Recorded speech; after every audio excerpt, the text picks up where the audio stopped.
So hello everyone, एक बार फिर से स्वागत है आपका इस नई वीडियो में जिसमें कि हम सी लैंग्वेज के सारे important topic unit wise cover करने वाले हैं। इस वीडियो में सबसे पहले हम यूनिट 1 के जितने भी इंपॉर्टेंट टॉपिक हैं उसे कवर करेंगे। यूनिट 1 में जो हमारा चैप्टर है वो है एल्गोरिथम एंड प्रोग्रामिंग डेवलपमेंट। इसके अंतर्गत जो भी हमारे इंपॉर्टेंट टॉपिक आते हैं वो नीचे शो हैं। जैसे कि पहला जो इंपॉर्टेंट टॉपिक है कि step in development of program. अब प्रोग्राम को डेवलप करने के लिए कौन कौन से स्टेप्स हैं, कितने स्टेप्स हैं, कौन सा क्या तरीका है प्रोग्राम को डेवलपमेंट करने के लिए। नेक्स्ट इसका पॉइंट है कि एल्गोरिथम डेवलपमेंट। एल्गोरिथम क्या होता है, इसे क्रिएट करने के, इसे डेवलपमेंट करने के क्या तरीके। नेक्स्ट पॉइंट आ जाता है concept of flow chart. Flow chart क्या होता है, इसका कॉन्सेप्ट क्या है, किस तरह इसे रिप्रेजेंट किया जाता है। Use of programming, structured programming, pre processor, debugging, compiling.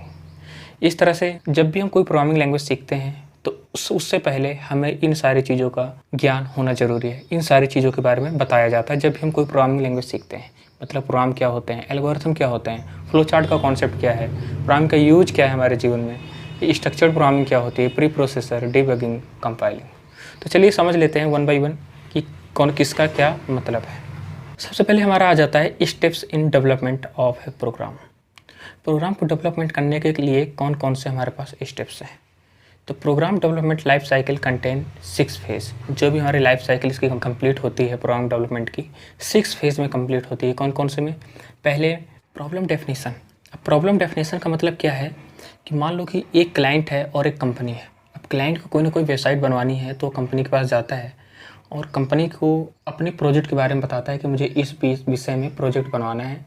मतलब जितने भी ऑल ओवर मेजर पॉइंट है प्रोजेक्ट के बारे में, जैसे लॉगिन लॉग आउट। जैसे कि आप फेसबुक में देखते हैं कि पहले एक आपको अकाउंट क्रिएट करना होगा, फिर जब भी एक बार आपका अकाउंट क्रिएट हो जाता है तो आपके पास पासवर्ड जनरेट हो जाता है, जिससे पासवर्ड आपको हर बार जब दोबारा आप उस अपने फेसबुक में जाएंगे तो जब भी आपको लॉगिन करने के लिए आपसे पूछेगा, लॉगिन करने के लिए एक पासवर्ड की नीड होगी और आपका नंबर या फिर जो भी ईमेल एड्रेस होगा उसकी नीड होगी। तो मतलब एक बार आप अकाउंट क्रिएट करेंगे और दूसरी बार उसमें जब अकाउंट क्रिएट हो जाएगा तो आपको बस सिंपली अपना पासवर्ड डालना है और ईमेल एड्रेस डालना है। इससे दोबारा भी आप लॉगिन कर सकते हैं, अपने अकाउंट को एक्सेस कर सकते हैं। तो ये सारी चीज़ें किसी भी एक वेबसाइट से रिलेटेड जो भी मेजर पॉइंटेड है कि मुझे अपनी वेबसाइट में ये चीज़ चाहिए, तो वो सब कंपनी को बताएंगे। मतलब जो भी क्लाइंट होंगे कंपनी को बताएंगे कि ये चीज़ हमें चाहिए।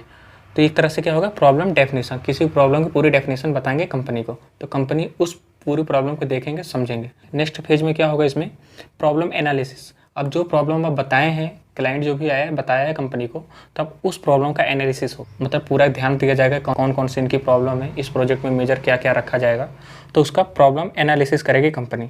उसके बाद कौन सा फेज आ जाता है हमारा, एल्गोरिथम डेवलपमेंट। इसके बाद उसका एक एल्गोरिथम क्रिएट किया जाएगा, एल्गोरिथम डिजाइन किया जाएगा स्टेप बाय स्टेप कि पहले स्टेप में ये हो, फिर दूसरे स्टेप में ये हो, फिर तीसरे स्टेप में ये हो, तो उसका एक एल्गोरिथम डेवलपमेंट किया जाएगा। नेक्स्ट स्टेप में क्या होगा इसका कि एल्गोरिथम डेवलपमेंट हो गया है तो फिर इसका कोडिंग फेज आ जाता है। जब एल्गोरिथम पूरा डेवलपमेंट हो गया तो अब इस पर कोड किया जाएगा, तो कोड होगा या फिर डॉक्यूमेंटेशन उसकी क्रिएट की जाएगी। नेक्स्ट फेज में इसके बाद क्या हो जाता है, टेस्टिंग एंड डीबगिंग।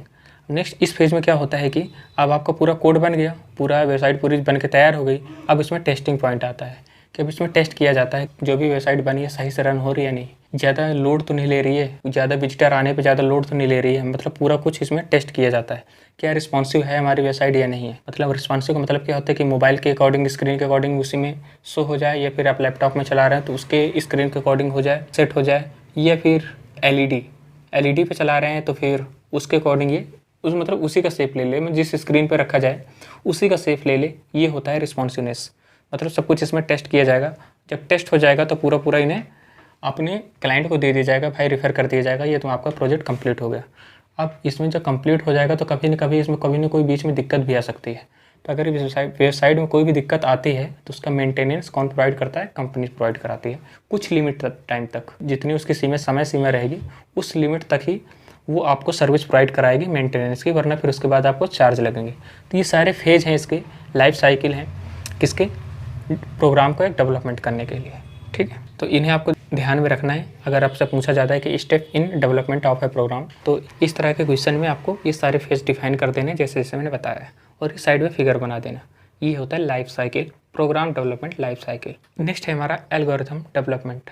एल्गोरिथम का मतलब होता है किसी भी प्रोसेस, मान लो कि तुम्हें किसी भी सब्जेक्ट की नोट्स बनानी है तो नोट्स बनाने के लिए तुम्हें क्या क्या नीड होगी, सबसे पहले ये चेक करोगे कि तुम्हें क्या क्या नीड होगी। तो पहले स्टेप में क्या होगी, जो जो तुम्हें नीड होगी वो अपने पास रखोगे, ये फिर उसे लोगे जो जो तुम्हें नीड हो। मतलब नोट्स बनानी है तो सबसे पहले एक पेन चाहिए हमें और नोटबुक चाहिए, उसमें नोट्स बनाना है।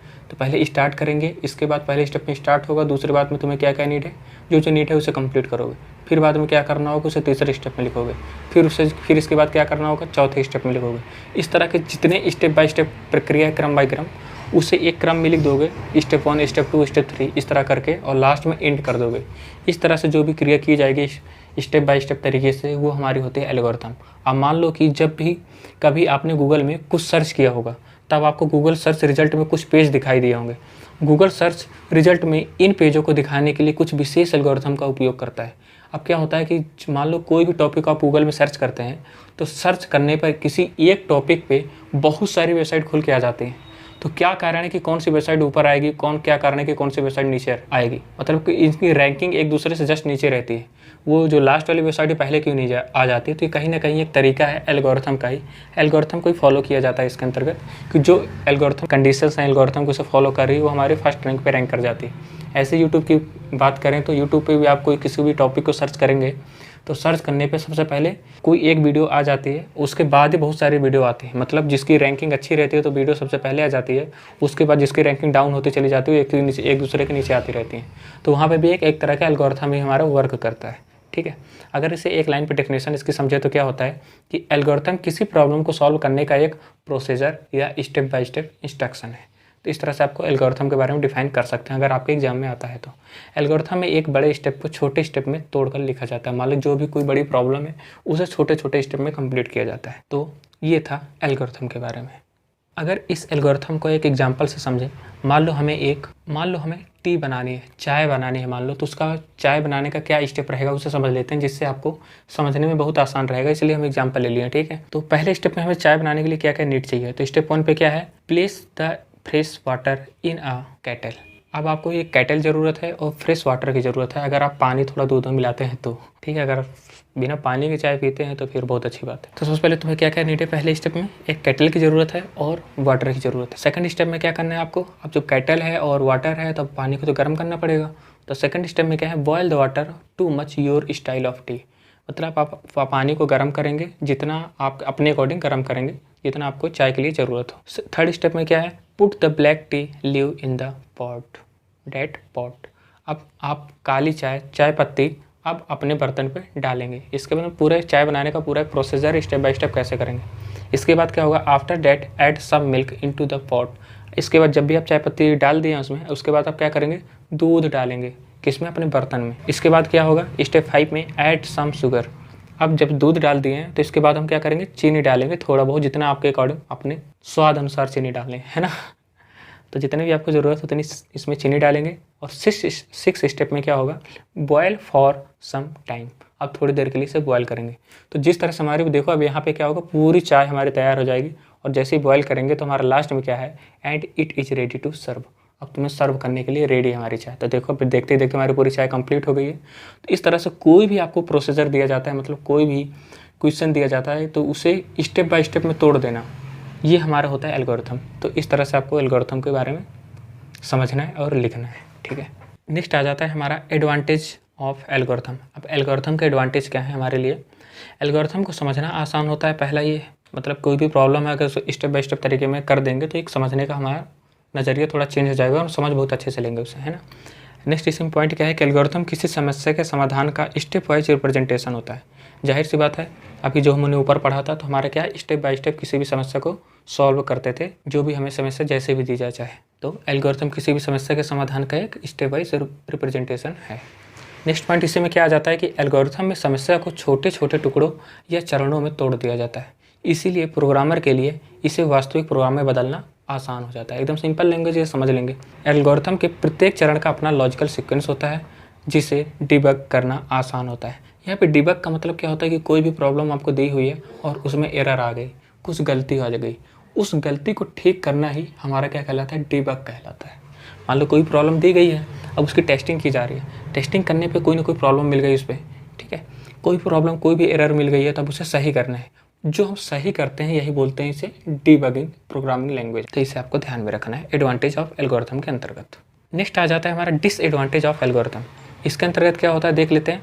एल्गोरिथम लिखने में लंबा समय लगता है, इसलिए यह टाइम कंज्यूमिंग है। आप कोई भी प्रोग्राम को स्टेप बाय स्टेप में तोड़ेंगे तो थोड़ा टाइम तो ज़्यादा लगेगा, तो ये हमारा डिसएडवांटेज में आ जाएगा इसके। नेक्स्ट इसी पॉइंट क्या है कि एल्गोरिथम में ब्रांचिंग और लूपिंग स्टेटमेंट शो करना बहुत मुश्किल होता है। तो लूपिंग का मतलब क्या होता है कि कोई भी कंडीशन चलाना, कोई इसमें कंडीशन देना कि यहाँ से यहाँ तक कोई भी चीज़ को रिपीट होगी, मतलब एक ही काम को बार बार करते रहना, और ऊपर एक कंडीशन डिफाइन कर दी जाती है कि यहाँ तक, जैसे यहाँ तक पहुँच जाए तो हमारी वो जो लूप चल रहा है वो रुक जाए, है ना। तो इसे अगर शो कराना होगा तो इसमें एल्गोरिथम के माध्यम से थोड़ा हार्ड होता है, मुश्किल होता है। ये थे इसके डिसएडवांटेज एल्गोरिथम के। नेक्स्ट आ जाता है टाइप्स ऑफ एल्गोरिथम। अब एल्गोरिथम के टाइप्स कौन कौन है, हम इनके डेफिनेशन नहीं देखेंगे और टाइप्स देख लेंगे, क्योंकि आपके एग्जाम इनके बारे में पूछा नहीं जाता, ओनली एल्गोरिथम के बारे में ही पूछा जाएगा। टाइप्स ऑफ एल्गोरिथम की बात करें तो सबसे पहला है सिंपल रिकर्सिव एल्गोरिथम, दूसरा है हमारा बैक ट्रैकिंग एल्गोरिथम, तीसरा है divide and conquer algorithm, dynamic programming algorithm, and last है ग्रेडिंग एल्गोरिथम। ये है हमारे टाइप्स ऑफ एल्गोरिथम। इतने टाइप के हमारे एल्गोरिथम होते हैं। अलग अलग बुक में अलग अलग तरीके से आपके टाइप डिफाइन होंगे, तो जैसे भी है आपको फॉलो करना है। अब आ जाता है हमारा फ्लो चार्ट। अब जो भी देखो ऊपर, अब इससे पहले हमने क्या देखा था कि कोई भी प्रॉब्लम को स्टेप बाय स्टेप कंप्लीट कर रहे थे। अब वहाँ पे स्टेप बाय स्टेप इंस्ट्रक्शन लिख रहे थे, यहाँ पे क्या होगा, जो भी इंस्ट्रक्शन लिख रहे थे उसे एक फिगर के माध्यम से शो करना होगा, मतलब ग्राफिकल रिप्रेजेंटेशन। जो भी इंस्ट्रक्शन का होगा उनका किसी प्रॉब्लम का graphical representation is called flow chart. अब जो भी प्रॉब्लम होगा उसका जो भी ग्राफिकल रिप्रेजेंटेशन होगा वही हमारा फ्लो चार्ट कहलाता है। तो अब flow chart is a diagram that show each step और प्रोग्रेशन थ्रू अ प्रोसेस। मतलब जो भी हमारे प्रोसेस होगी, प्रोसेस के थ्रू ही जो भी हमारा प्रॉब्लम होगी उसे क्या डायग्राम के फॉर्म में रिप्रेजेंट करता है flow chart. It use various symbols to show the operation and decision to be followed in a program. It flow in sequential order. जो भी ये फ्लो करेगा सिक्वेंशियल ऑर्डर में करेगा, और इस जो भी प्रॉब्लम को सॉल्व करेगा तो इसके लिए मल्टीपल सिंबल्स हैं हमारे पास, अलग अलग काम के लिए अलग अलग सिंबल्स हैं। तो उन सिंबल को देखकर हमें पता चल जाता है, अनुमान लग जाता है कि ये सिंबल से क्या काम हो रहा है। मतलब कंडीशन के लिए अलग सिंबल है, रिलेशन जो भी रिलेशन हमारा होता है उसके लिए अलग सिंबल है, स्टार्ट एंड इनके लिए अलग सिंबल है, इस तरह से। अब फ्लो चार्ट के भी हमारे पास मल्टीपल टाइप्स हैं। तो the various types of flow chart are given below. जो भी फ्लो चार्ट के टाइप्स हैं आगे देखते हैं। तो पहला टाइप है हमारा हॉरिजॉन्टल फ्लो चार्ट, दूसरा है पैनोरामिक फ्लो चार्ट, तीसरा है हमारा vertical flow chart, and last है हमारा आर्किटेक्चरल फ्लो चार्ट। ये हमारे फ्लो चार्ट के टाइप्स हैं। ये फ्लो चार्ट के टाइप्स नहीं आपसे एग्जाम में पूछा जाएगा, ओनली फ्लो चार्ट पूछा जाएगा कि फ्लो चार्ट क्या होते हैं, या फिर कोई पर्टिकुलर प्रोग्राम दे दिया जाएगा, कोई मतलब क्वेश्चन दे दिया जाएगा कि इसका आप फ्लो चार्ट डिज़ाइन करके दिखाओ, तो आपको डिज़ाइन करके दिखा देना है। अब रूल्स और गाइडलाइंस ऑफ फ्लो, जो भी हम फ्लो चार्ट क्रिएट करेंगे, जो भी डिज़ाइन करेंगे तो उसके कुछ रूल्स हैं, गाइडलाइंस हैं, उन्हें देख लेते हैं क्या है। कि only conventional flow chart symbol should be use. Conventional flow chart symbol he use होने चाहिए। Proper use of name and variable in the flow chart. Flow chart में क्या हमें प्रॉपर क्या यूज करना चाहिए, नेम एंड वेरिएबल प्रॉपर तरीके से यूज़ करना चाहिए फ्लो चार्ट के अंतर्गत। नेक्स्ट पॉइंट इसी में क्या है कि if the flow chart becomes large and complex. यदि हमारा जो फ्लो चार्ट है वो लार्ज बनता है या फिर ज़्यादा कठिन बनता है तो हमें क्या करना चाहिए, यूज कनेक्टर सिंबल्स। उसके लिए हमें कनेक्टर सिंबल्स का यूज करना चाहिए। नेक्स्ट पॉइंट इसी में क्या है कि flow charts should have start and stop point. जब भी हम फ्लो चार्ट क्रिएट करेंगे, डिज़ाइन करेंगे, तो हमें ध्यान में क्या रखना है कि उसकी जो स्टार्टिंग होगी सबसे पहले स्टार्ट पॉइंट से होगी, फिर जो भी उसकी एंडिंग होगी स्टॉप पॉइंट से होगी। मतलब कोई प्रॉब्लम को डिज़ाइन करने से पहले, कोई भी क्वेश्चन है उसे डिज़ाइन करने से पहले सबसे पहले आप स्टार्ट सिंबल बनाएंगे और लास्ट में एंड सिंबल बनाना कंपलसरी है। नेक्स्ट है हमारा फ्लो चार्ट सिंबल्स। अब यहाँ पे देख लेते हैं फ्लो चार्ट को डिज़ाइन करने के लिए हमारे पास कौन कौन से सिंबल्स हैं। सिंबल्स में देखेंगे तो एक साइड से सिंबल बने हुए हैं और उनका कुछ बीच में देखेंगे मिडिल में तो नेम रखा हुआ है, लास्ट में फंक्शन दिए हुए हैं। तो अगर पहले सिंबल्स की बात करें, ये किस लिए यूज होता है, स्टार्ट एंड एंड करने के लिए ये वाले सिंबल का यूज किया जाता है, फर्स्ट वाले का। And oval represent at start और एंड पॉइंट। ओवल का मतलब होता है एक अंडेकार आकृति। तो ये जो अंडेकार आकृति का जो बना हुआ है ये क्या होता है, स्टार्ट एंड एंड करने के लिए इस सिंबल का यूज किया जाता है। नेक्स्ट है एरो। आप यहाँ पे जो भी एक दूसरे से कनेक्टिविटी करेंगे, कनेक्ट करेंगे तो एरो को थोड़ा ही कनेक्ट किया जाता है, ठीक है। A line is connector that show relationship between the representative shape. तो इस लाइन का, इस एरो का मतलब ये है। नेक्स्ट इसमें सिंबल आ जाता है हमारा इनपुट आउटपुट के लिए। तो इस सिंबल का यूज हम इनपुट और आउटपुट करने के लिए, मतलब 2 वैल्यू इंटर करनी है रन टाइम से, हमें 2 नंबरों को सम करना चाहते हैं तो 2 नंबरों को सम करने के लिए 2 वैल्यू रन टाइम से लेंगे और उनका सम करेंगे। तो जो हम रन टाइम से लेंगे तो क्या कर रहे हैं, हम इनपुट कर रहे हैं, यूजर द्वारा कौन सी संख्या हो रही है, संख्या का इनपुट हो रहा है। तो इनपुट करने के लिए हम कौन से सिंबल का यूज करते हैं, कुछ इस शेप में। अ पैरेललोग्राम रिप्रेजेंट्स इनपुट और आउटपुट्स। इसका यूज इनपुट और आउटपुट करने के लिए किया जाता है।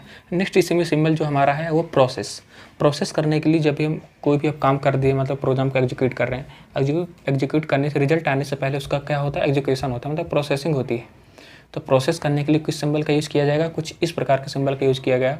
A rectangle represent a process. तो रेक्टेंगल का यूज किया जाएगा प्रोसेस करने के लिए। नेक्स्ट इसमें सिंबल हमारे क्या आ जाता है, डिसीजन। अब मान लो उसमें क्या डिसीजन लेना है, यदि मेरी एज इतने से इतनी है तो मैं वोट दे पाऊँगा, वरना नहीं दे पाऊँगा। तो यहाँ पे क्या एक डिसीजन लगेगा, कंडीशन लगेगी। तो इसके लिए ये उस वाले सिंबल का यूज किया जाएगा। अ डायमंड्स इंडिकेट अ डिसीजन। तो डायमंड शेप जो है हमारा किस लिए यूज किया जाता है, डिसीजन के लिए यूज किया जाता है। तो ये सारे सिंबल्स यूज होने वाले हैं आपके फ्लो चार्ट में, इन्हें आपको ध्यान में रखना है। अगर फ्लो चार्ट आपसे पूछा जाता है तो फ्लो चार्ट के बारे में बताना है और उसकी एक टेबल क्रिएट कर देना है ये वाली। इससे आप उन्हें एग्जामिनर को पता चल जाएगा कि ये सिंबल है, ये फंक्शन है, ये इनका नेम है। आप अच्छे मार्क्स स्कोर कर सकते हैं इस तरह से। और एक एग्जाम्पल भी बना देना है फ्लो चार्ट का। एग्जाम्पल कैसे बनाएंगे, कुछ इस तरह से। पहले वाले एग्जाम्पल की अगर बात करें तो लेफ्ट साइड में आप लोग देखेंगे, पहला है स्टार्ट का शेप देख लीजिए, कुछ जैसे ऊपर हमने टेबल में देखा था इससे पहले वैसा ही शेप है स्टार्ट का। उसके बाद इनपुट और आउटपुट का कुछ शेप है, देख लीजिए। इनपुट में एक्स और वाई की वैल्यू जो भी हम इनपुट करेंगे तो यहाँ पे क्या इनपुट हो रहा है। नेक्स्ट इसी बात प्रोसेस करने के लिए किससे, रेक्टेंगल का यूज किया गया है, देख लीजिए इसमें। तो रेक्टेंगल में क्या हो रहा है, प्रोसेस हो रहा है। इसमें एक सम नाम का अलग से वेरिएबल लिया गया है और एक्स प्लस वाई को सम कर दिया गया है। और सम होने के बाद जो वैल्यू आएगी वो किस में स्टोर हो जाएगी, सम पे स्टोर हो जाएगी। तो यहाँ पे प्रोसेसिंग हो गया। अब इसके बाद फिर से पहले वाले सिंबल का यूज किया गया जिसमें हम इनपुट कर ले रहे थे और आउटपुट डिस्प्ले करने के लिए। तो आउटपुट करने के लिए हमारा कौन सा सिंबल है, सेम वही जो इनपुट के लिए हो रहा था। इसमें क्या है, डिस्प्ले सम। अब जब भी सम का जो भी रिजल्ट आएगा यहाँ पे क्या डिस्प्ले हो जाएगा और लास्ट हमारा प्रोग्राम इंड हो जाएगा। तो स्टार्ट और एंड का सिंबल देख लीजिए क्या सेम है, इनपुट और आउटपुट का सिंबल सेम है और प्रोसेसिंग का सिंबल कुछ डिफरेंस है। तो इस तरह से आपको एग्जाम्पल बना के आ जाना है फ्लो चार्ट के अंतर्गत। नेक्स्ट इसमें दूसरा प्रॉब्लम, अगर दूसरी प्रॉब्लम की बात करें तो इसमें देख लेते हैं राइट हैंड में।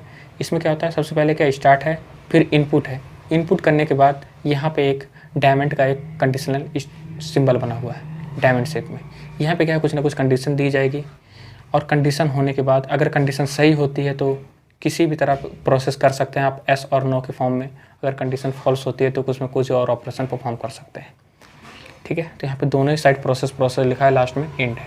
तो अगर एक साइड आप कंडीशन अगर सही होती है तो यस करके कुछ और लिख सकते हैं और दूसरी साइड नो करके कुछ और लिख सकते हैं। मतलब कंडीशन अगर नो है, गलत है, तो नो होने के बाद कुछ और प्रिंट हो जाए, अगर कंडीशन सही है तो कुछ और प्रिंट हो जाए, लास्ट में इंट हो जाए। तो इस तरह से आपको एग्जाम्पल बना देने हैं आपके एग्जाम में।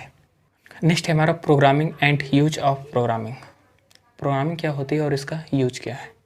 तो प्रोग्रामिंग मल्टीपल कार्यों को करने के लिए कंप्यूटर को इंस्ट्रक्शन देने का एक वे है। अब जो भी हमें काम कराना है कंप्यूटर से, कंप्यूटर के थ्रू जो भी हम काम करना चाहते हैं तो उसके लिए हमें प्रोग्रामिंग करनी पड़ती है। तो प्रोग्रामिंग क्या है हमारा, प्रोग्रामिंग मल्टीपल कार्यों को करने के लिए कंप्यूटर को इंस्ट्रक्शन देने का एक वे है। किसी विशेष काम को करने के लिए कंप्यूटर की प्रोग्रामिंग लैंग्वेज द्वारा कुछ इंस्ट्रक्शन बनाए जाते हैं। इन इंस्ट्रक्शन के ग्रुप को प्रोग्रामिंग कहा जाता है। मतलब जो भी हमें काम करना है या करवाना है तो उसके लिए कुछ इंस्ट्रक्शन बनाए जाते हैं कोडिंग के थ्रू, जो हम कंप्यूटर से काम करवाना चाहते हैं उसके लिए। और जो भी इंस्ट्रक्शन ये बनाए जाएंगे उनके पूरे ग्रुप को हम क्या बोल देते हैं, प्रोग्राम बोल देते हैं, प्रोग्रामिंग बोल देते हैं। और प्रोग्रामिंग हमारे लिए ये प्रोग्राम नया वर्ड नहीं है, पहले से ही परिचित है इस नाम से। मान लो कि हम कहीं घूमने के लिए या पिकनिक जाने का भी प्रोग्राम बनाते हैं तो जो हमें नीड होती है तो एक स्टेप में लिख लेते हैं कि हमें इस बैग की नीड है, बैग के साथ साथ हमें कुछ कपड़ों की नीड है, कपड़ों के साथ साथ पानी की नीड है तो पानी बॉटल भी रख लेते हैं, कुछ पैसों की नीड है, अपने ATM कार्ड रख लेते हैं। आप पिकनिक में जा रहे हैं तो कुछ कैमरे की भी नीड होगी, कुछ हम कैप्चर करते हैं कुछ अच्छी सी चीज़ें, कुछ अच्छे फ़ोटो क्लिक करते हैं। तो एक तरह से पूरा इंस्ट्रक्शन हम लिख लेते हैं। अब जो पूरा इंस्ट्रक्शन हमारा लिख लेते हैं कि ये चीज़ की हमें नीड है, पूरा स्टेप कंप्लीट हो जाता है सारे इंस्ट्रक्शन, तो उसे कलेक्ट करते हैं कि ये चीज़ हम लिख लिया। कलेक्ट होने के बाद पूरा हमारा बैग पूरा फुल हो जाता है। अब पूरा बैग हमारा क्या कहलाएगा, प्रोग्राम कहलाएगा। यही है। तो प्रोग्राम हमारे लिए कुछ नया वर्ड नहीं है, हमारे लिए पुराना ही वर्ड है। बस यहाँ पे लैंग्वेज इसके आगे जुड़ जाती है तो हमें अक्सर कन्फ्यूज कर देते हैं। It can be done using a variety of programming language such as C, C++, C#, Python, Java, etc। अब जो हमारी प्रोग्रामिंग होती है अलग अलग फॉर्म में है। इसके लिए सी लैंग्वेज भी होती है, C++ लैंग्वेज भी है, C# भी है, पाइथन है और जावा भी है। इसके अलावा बहुत सारी लैंग्वेज है। अब इसके एडवांटेज क्या है, वही यूजेस। एडवांटेज ऑफ प्रोग्रामिंग, इसके एडवांटेज क्या है कि using programming we can solve complex problem. अब प्रोग्रामिंग के यूज़ से हम कॉम्प्लेक्स, बहुत हार्ड प्रोग्रामिंग को भी या लेंदी प्रॉब्लम को भी सॉल्व कर सकते हैं। It is also learning with fun, मतलब ये मज़े के लिए भी सीखी जाती है, या जो होते हैं कि अपने मज़े के लिए भी, कुछ फ़न के लिए भी बहुत लोग सीखते हैं, तो it is also learning with fun, ये फ़न के साथ भी सीखी जाती है। It saves time and effort, ये क्या हमारा टाइम सेव करती है और हमारे प्रयासों को भी सेव करती है, मतलब टाइम बचाती है हमारा। ठीक है, ये था हमारे एडवांटेज ऑफ प्रोग्रामिंग। तो इसमें हमने समझा कि प्रोग्रामिंग क्या होती है और इसके यूजेस क्या है। नेक्स्ट आ जाता है हमारा प्रोग्रामिंग टेक्निक्स। अब प्रोग्रामिंग की टेक्निक कौन कौन से उसे समझ लेते हैं कि every programmer follows a different programming techniques. प्रत्येक प्रोग्रामर जो है वो डिफरेंट प्रोग्रामिंग टेक्निक फॉलो करते हैं। One choose a technique according to his comfort level. अब जिसमें जो सी टेक्निक में उसे कंफर्ट फील होता है उसी टेक्निक का यूज करता है या फिर उसे सेलेक्ट करता है। There are 4 different programming technique, हमारे पास 4 प्रकार के डिफरेंट प्रोग्रामिंग टेक्निक हैं, उन्हें देख लेते हैं कौन कौन सी हैं। पहला है अनस्ट्रक्चर्ड प्रोग्रामिंग, दूसरा है प्रोसीजरल प्रोग्रामिंग, तीसरा है हमारा मॉड्यूलर प्रोग्रामिंग एंड चौथा है ऑब्जेक्ट ओरिएंटेड प्रोग्रामिंग, जिसे हम ऊप्स का कॉन्सेप्ट भी बोल देते हैं, ऊप्स। अनस्ट्रक्चर्ड प्रोग्रामिंग की अगर बात करें तो इसके अंतर्गत क्या होता है कि unstructured programming technique is for beginners. ये जो हमारी टेक्निक है ये किसके लिए है, बिगनर्स के लिए है। Programmers begin programming by making simple program. जो भी स्टार्टिंग होती है, प्रोग्रामर जब भी स्टार्टिंग करते हैं तो सिंपल एक प्रोग्राम को बनाकर उसका स्टार्टिंग करते हैं। Which consist of only the main method, जो क्या कंसिस्ट करती है, केवल मेन मेथड को कंसिस्ट करती है। All the statements required for the code are written in the main method. जो भी हमारा रिक्वायर्ड है प्रोग्राम का उसे हम मेन मेथड के अंतर्गत रखते हैं। एग्जाम्पल की बात करें तो एग्जाम्पल में हमें समझ लेते हैं कि 2 नंबरों का एडिशन कैसे होता है। यहाँ पे आपको कुछ ब्लू कलर में डिस्प्ले हो रहा होगा, जिसे टर्बो C++ में कोडिंग की गई है। सबसे सिंपल सा प्रोग्राम है। इसमें सबसे पहले हमने हेडर फाइल का यूज़ किया है जो कि हैश से स्टार्ट हो रही है। जो लाइन हैश से स्टार्ट होते हैं उन्हें प्री प्रोसेसर भी बोलते हैं और इन्हें बोलते हैं हेडर फाइल। जो भी हैश यहाँ से सबसे ऊपर आप लोग देख रहे होंगे, हैश से start. Hash include less than studio.h, hash include less than conio.h and greater than. .h हमारा क्या होता है, एक्सटेंशन होता है किसी भी फाइल का। इसके जस्ट नीचे है वर्ड मेन, मतलब यहाँ से मेन मेथड हमारा स्टार्ट हो गया है। इसके अंतर्गत जस्ट इसके नीचे हमारी सारी कोडिंग रखी गई है। वर्ड मेन के बाद एक बॉडी स्टार्ट की गई है, उसके नीचे जस्ट इंट टाइप का डेटा टाइप लिया गया है। इंट मतलब कोई भी non pointable value, a=10 and b=5, C semicolon. जब भी लाइन हमारी खत्म होती है सेमीकोलन से बंद करते हैं, जैसे कि हिंदी में हम पूर्ण विराम या इंग्लिश में डॉट से बंद करते हैं, वैसे ही प्रोग्रामिंग लैंग्वेज जब भी हमारी लाइन फिनिश होगी सेमीकोलन से उसे बंद करते हैं या लास्ट करते हैं उसका। इसमें a की वैल्यू 10 ली गई है और b की वैल्यू 5 ली गई है। अब ये किस टाइप की वैल्यू है उसका टाइप बताया गया है, ये वैल्यू इंट टाइप की है, मतलब कोई पॉइंट वाली वैल्यू नहीं है, तो ये इंटीजर टाइप की वैल्यू है। इसके जस्ट नीचे लाइन पे लिखा गया CLRSCR, जिसका मतलब होता है क्लियर स्क्रीन, और जस्ट इसके पैरेंथेसिस ब्रैकेट लगा के सेमीकोलन लगा दिया गया है। अब जस्ट इसके नीचे वाले लाइन पे आए हम लोग कि a+b का सम किया गया है। अब दोनों के वैल्यू का सम कर दिया गया है 10 और 5, तो 10 और 5 मिलकर कुछ ना कुछ रिजल्ट होगा। जो भी रिजल्ट आएगा वो असाइन हो जाएगा C पे, जो C= अभी पढ़ रहे होंगे आप, तो यहाँ प्रोग्रामिंग में इस सिंबल को बोल देते हैं असाइनमेंट ऑपरेटर।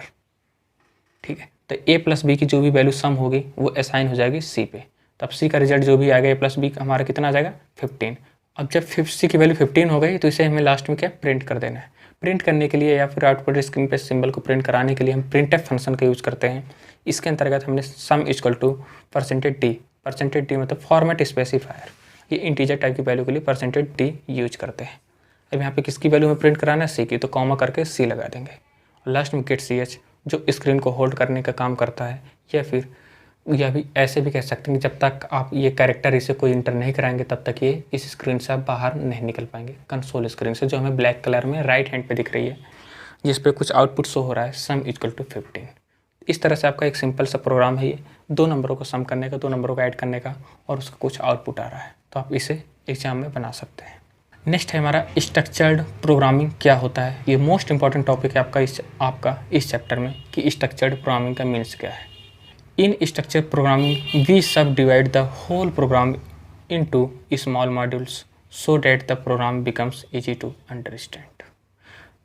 स्ट्रक्चर प्रोग्रामिंग में हम लोग क्या करते हैं कि भी subdivide the whole program, पूरे प्रोग्राम को सब डिवाइड, छोटे छोटे टुकड़ों में डिवाइड करते हैं इनटू स्मॉल मॉड्यूल और स्मॉल मॉड्यूल में भी, so that the program becomes easy to understand, जिससे क्या होता है हमें समझने में आसान हो जाता है प्रोग्राम्स। ये होता है स्ट्रक्चर्ड प्रोग्रामिंग। इस फिगर के माध्यम से भी कुछ समझ सकते हैं कि लार्जर प्रोग्राम कोई दिया है तो उसे छोटे छोटे सब प्रॉब्लम में या फिर स्मॉल मॉड्यूल में कैसे कन्वर्ट करते हैं। कोई लार्जर प्रोग्राम दिया है डिसीजन मेकिंग में अंतर्गत आ जाएगा if else switch case etc, repetitive for while do while loop, इसमें सारे क्या लूप आ जाएंगे। तीसरे में क्या आ जाएंगे फंक्शन आ जाएंगे। तो इस तरह से कोई भी आपको लार्ज प्रॉब्लम दी हुई होगी उसे इतने सब प्रॉब्लम में या स्मॉल मॉड्यूल में आप कन्वर्ट करेंगे इस तरह से। तो आपको स्ट्रक्चर प्रोग्रामिंग के बारे में बताने की क्या है, किस लिए यूज की जाती है और उसका कुछ एक फिगर ऐसे बना देना है। अब आ जाता है हमारा नेक्स्ट पॉइंट, प्री प्रोसेसर। जब भी हम पूरा कोई कुछ ना कुछ कोड करते हैं तो जो भी हम कोडिंग करते हैं उसे बोलते हैं सोर्स कोड, जो कि sum.c एक फाइल बनी होगी लेफ्ट साइड में, उसे आप लोग ध्यान देंगे, उसे गौर करेंगे। sum.c जो हमारी फाइल बनी है ये हमारी क्या सोर्स कोड है। हैश इंक्लूड studio.h conio.h सब कुछ होगा इसमें और सारा कोड लिखा होगा। इसे क्या बोलते हैं सोर्स फाइल। इसके बाद हमारा एक प्री प्रोसेसर नाम का सॉफ्टवेयर होता है, जो लाइन भी इसमें हैश से स्टार्ट होती हैं उन्हें वो अपने पास लेता है, इन्हें अपने पास से लेता है और कुछ हेडर फाइल से लेता है। Header file studio.h and conio.h, ये हेडर फाइल है, इनसे कुछ इंस्ट्रक्शन लेता है और जो हैश से स्टार्ट लाइन उन्हें लेता है। अब इसे लेने के बाद प्री प्रोसेसर सॉफ्टवेयर क्या करता है, एक दूसरी फाइल जनरेट करता है जिसका एक्सटेंशन क्या होता है sum.i। इसका एक्सटेंशन क्या हो जाता है .i। इस फाइल से जितने भी हैश से स्टार्ट हैं वो लाइन गायब हो जाती हैं इस फाइल में और कुछ इनकी जगह में नए इंस्ट्रक्शन आ जाते हैं। ठीक है, तो ये काम कौन करता है, प्री प्रोसेसर करता है। इसके बाद जो हमारी जनरेट हुई है sum.i नाम की फाइल, उसके बाद क्या काम होता है, हमें कंपाइलर की नीड पड़ती है जो कि इस फाइल को क्या कंपाइल करता है। कंपाइल करने के बाद एक नया फाइल जनरेट कर देता है, वो होता है sum.object। तो आप देख रहे होंगे इसमें sum.object नाम का एक फाइल बन गया है, ऑब्जेक्ट फाइल जिसे बोलते हैं। वो कौन जनरेट करता है, कंपाइलर जनरेट करता है, जिसे बोलते हैं ट्रांसलेटर। ये ट्रांसलेटर के अंतर्गत ही कंपाइलर आता है जो किसी एक लैंग्वेज को दूसरे लैंग्वेज में कन्वर्ट करता है। तो sum.i फाइल को इस सॉफ्टवेयर ने, कंपाइलर ने कन्वर्ट कर दिया sum.object फाइल में। जब ऑब्जेक्ट फाइल में कन्वर्ट हो गई तो हमारा जो ऑपरेटिंग सिस्टम है, इस सारे जो इसमें कोड रखा हुआ है इसे पूरा समझ नहीं पाता। कुछ चीज़ें उसे समझ में आ रही हैं और कुछ चीज़ें समझ में नहीं आ रही हैं। तो जैसे हमारे अगर कोई हम इंग्लिश की बुक लेके बैठे हैं, यूपी बोर्ड वाले अगर बच्चे हैं तो इंग्लिश की कोई बुक लेके बैठे हैं तो अगर उसे पढ़ने की कोशिश करेंगे तो कुछ चीज़ें तो हमें समझ में आती हैं, लेकिन कुछ चीज़ों की मीनिंग हमें पता नहीं रहती। तो मीनिंग उसकी पता करने के लिए हम डिक्शनरी का यूज़ करते हैं। ठीक है, तो उसमें उसका मीनिंग जब पता चल जाता है तो हमें चीज़ें समझ में आ जाती है, उसका पूरा अर्थ समझ में आ जाता है। तो जो हमारा ऑपरेटिंग सिस्टम है, तो sum.object नाम की जो फाइल है तो इसमें सारी चीज़ें उसे समझ में नहीं आ रही है। तो इसे समझ में नहीं आ रही है तो इसलिए वो लाइब्रेरी फाइल का यूज़ करते हैं। तो वहाँ पे इसके जस्ट नीचे आ रहे होंगे तो लाइब्रेरी फाइल रखे होंगे, तो वहाँ से उनके चीज़ों का मतलब लेता है लाइब्रेरी फाइल से। अब जब लाइब्रेरी फाइल है, लाइब्रेरी फाइल से लेगा और sum.object में तो है ही, तो अब इन दोनों को जोड़ने का काम कौन सॉफ्टवेयर करेगा, लिंकर। तो लिंकर क्या करता है, जो हमारा लिंकर नाम का सॉफ्टवेयर है, लाइब्रेरी फाइल से कुछ चीज़ों का अर्थ निकालता है और यहाँ से कुछ चीज़ें लेता है और कुछ उसका मतलब समझता है। जब इन दोनों का मिला देता है तो एक नई फाइल हमारी जनरेट होती है जिसे बोलते हैं .exe फाइल। इसी .exe फाइल को ही हम सॉफ्टवेयर बोल देते हैं। क्या बोलते हैं इसे, सॉफ्टवेयर। इन्हीं प्रोग्रामिंग लैंग्वेज की हेल्प से हम सॉफ्टवेयर बनाना ही सीखते हैं या फिर कोई किसी वेबसाइट को बनाएंगे। तो हम जो भी हम कोडिंग करेंगे, किसी पर्टिकुलर टास्क को परफॉर्म करने के लिए एक सॉफ्टवेयर बनाते हैं। ये मल्टीपल टास्क को भी परफॉर्म किया जाता है। तो जो भी हम सॉफ्टवेयर बनाते हैं उसका एक्सटेंशन क्या होता है, .exe फाइल। तो इस तरह से आपके कोड, सोर्स कोड से लेके ये सारे प्रोसेस होती हैं सी लैंग्वेज के अंतर्गत, तब जाके एक .exe फाइल बनती है, जो कि फर्स्ट स्टेप से .c फाइल से स्टार्ट किए हैं। फिर प्री प्रोसेसर सॉफ्टवेयर आया जो इसने हैश से स्टार्ट किया और हेडर फाइल से कुछ फाइल लिया और एक नई फाइल जनरेट कर दिया sum.i के बाद एक कंपाइलर आया, कंपाइलर ने इस फाइल को कंपाइल कर दिया, ट्रांसलेट कर दिया दूसरे में। फिर एक नई फाइल क्या जनरेट हुई, sum.object नाम की। sum.object का मतलब ऑपरेटिंग सिस्टम को समझ में ज़्यादा नहीं आ रहा था तो उसने लिंकर फाइल की, लाइब्रेरी फाइल की हेल्प ली लाइब्रेरी फाइल को हेल्प ली तो दोनों को लिंक करने के लिए उसे एक सॉफ्टवेयर की नीड पड़ी जिसे बोलते हैं लिंकर। लिंक करने के बाद एक नई फाइल जनरेट हुई जिसे बोलते हैं .exe फाइल। यही होता है हमारा सॉफ्टवेयर। तो इस तरह से प्री प्रोसेसर को आप लोग समझा सकते हैं अगर एग्जाम में आ जाता है कि प्री प्रोसेसर क्या है। ठीक है, तो बस इतना ही है आपके फर्स्ट चैप्टर में। इसे बस यही सारे पॉइंट को आपको ध्यान में रखना है और अपने एग्ज़ाम के लिए एकदम रेडी रहना है। Thank you so much guys, मिलते हैं नेक्स्ट वीडियो में।